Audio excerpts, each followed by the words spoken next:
Hello and welcome to the Patreon show for August, even though it's the 3rd of September. I'm Chris, and this is Annie, the other half of People Make Games. Hello. You're actually, this is weird. We're on camera now together, there are two of us. I'm just pretending this is usually your job. I'm pretending it's not there at the moment. Maybe it's always been there, watching me.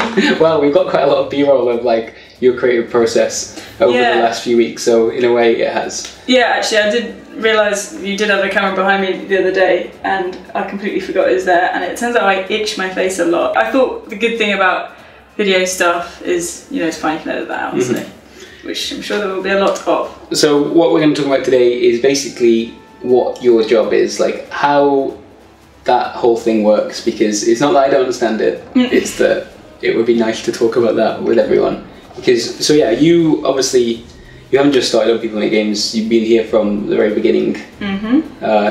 We are in fact the co-founders of People Make Games, to use our official business card titles. It says it on the email, so that means it's true. But up until the 10th of last month you were basically part-time on this, and then, well, sort of like, basically you had a full-time job and you were doing this around that, which was exhausting. Yeah, I think I thought I could do it for longer, before I quite quickly realised that when you care about something you need energy to do it, and also because the job before was similar-ish, like it was a similar skill set anyway. A lot of the problems that you faced or are facing at the moment I can totally empathise with, because it's a similar idea with here's the thing before this.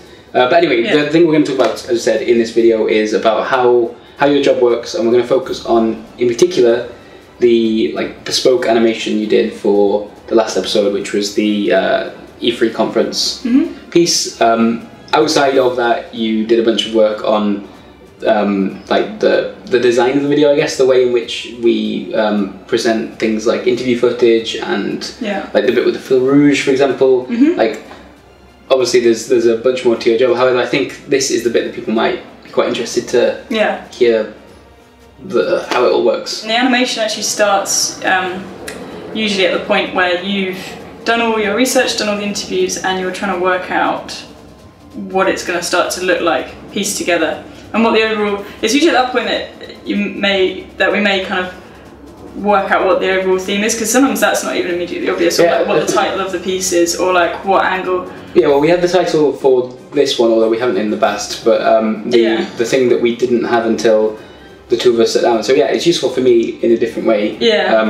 Is that basically I sort of sold the story to you. Like, here's everything that I've been researching and what I've got for interviews. You kind of pitch it in, and I like talk basically from start to finish everything I've got, and then as we're going, we basically pick out the key points. We have a nice set of coloured cards, which helps. I really like that we do that. I think it's cool, because it's ends up being super useful, because obviously it's a good way of presenting the story to you, so you know what we're actually going to be covering this time around, like in full detail, which you might not have had before then. There's so many details that it's good writing down the details, so actually you just figure out what.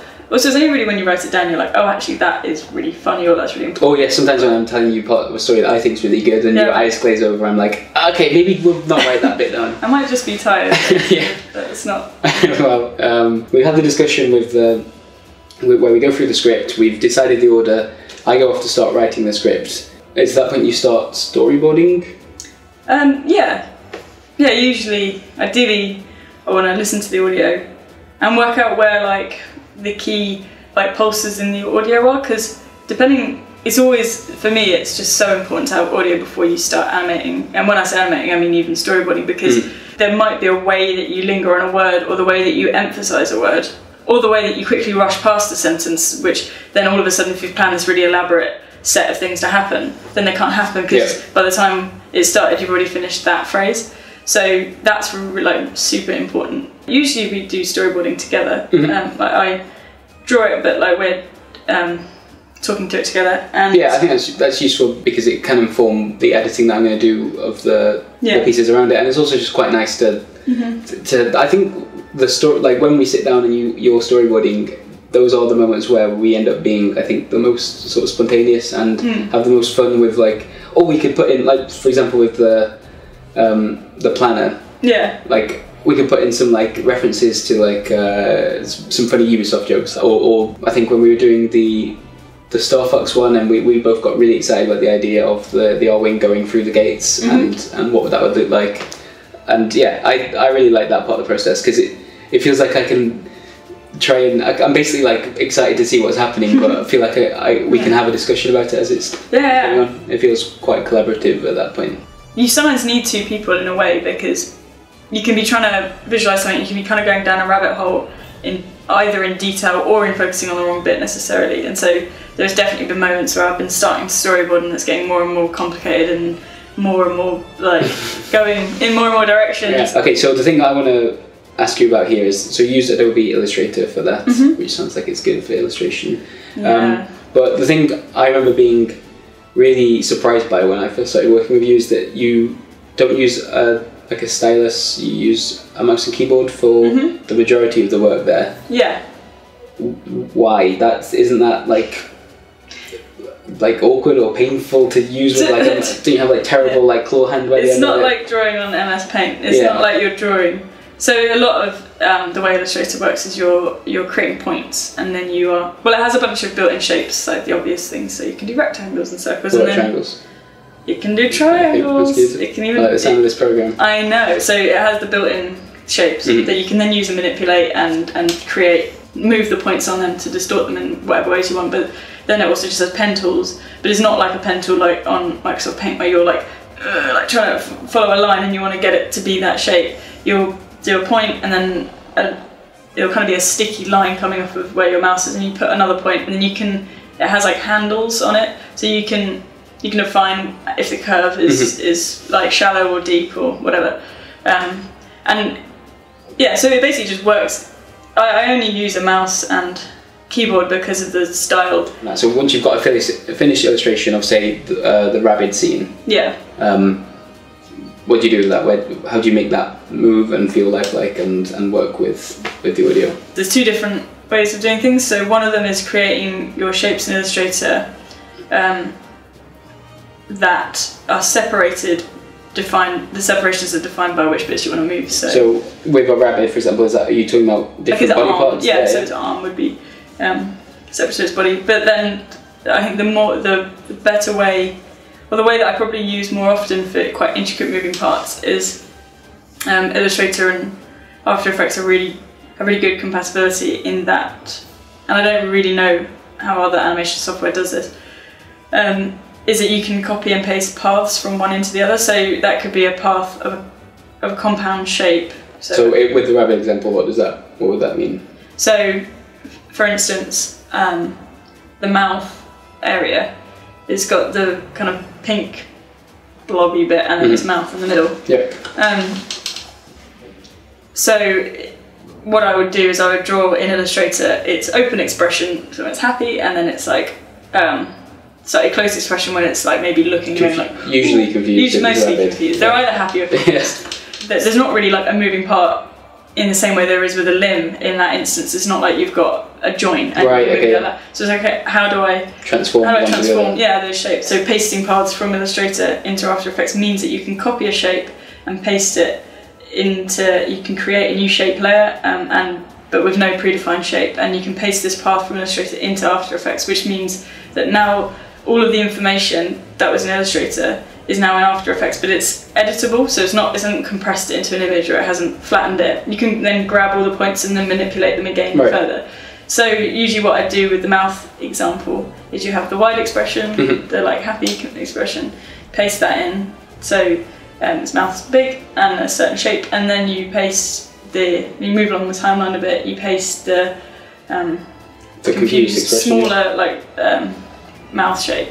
And then what it will do, as long as it's the same number of points that you've used, it will track, it will create all of the in-between frames for you. And sometimes it's not quite right, like sometimes, particularly if it's if it's got a curve on it, it might just move from top to bottom and not curve how you want it. So you then need to manipulate that yourself. But having all those points in there, a start and an end, is a really good starting point. And so that's quite different from just creating moving parts. And actually, when you want to do quite complicated limb movements, so say you did have an arm that was joined here, but you also wanted the hand to go from like that to that, maybe that would just be a join, 2 moving parts, but then this would be the paths that you're pasting in. So right, okay, if that makes sense. Yeah, that sounds. So the idea behind this whole thing, I guess, is that the way we need to work, because there are only 2 of us and there's only 1 of you and that side of the job. Yeah. You need to do all that stuff quite efficiently. Like, we don't spend months on these videos. No, yeah. And also, because of the nature of research takes time,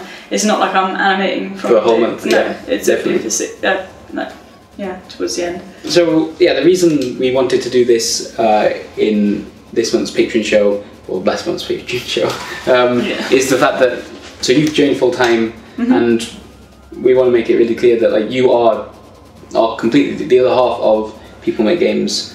You, like, I don't think we said earlier on that, like, we both founded it together. It says it on the bottom of our email signature, so it must be true. Very official.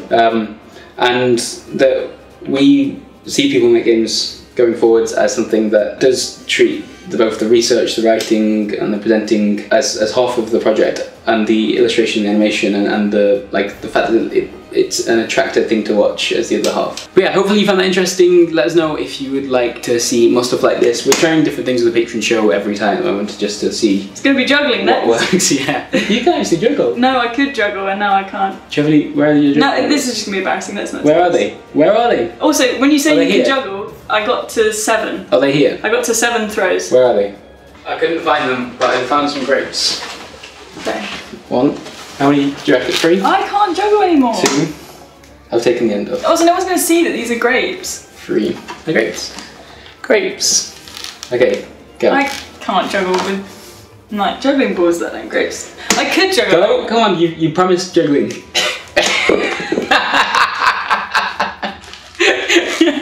That's just a waste of grapes. That's just a waste of grapes. Do you know what? Maybe I'm not going to be full time.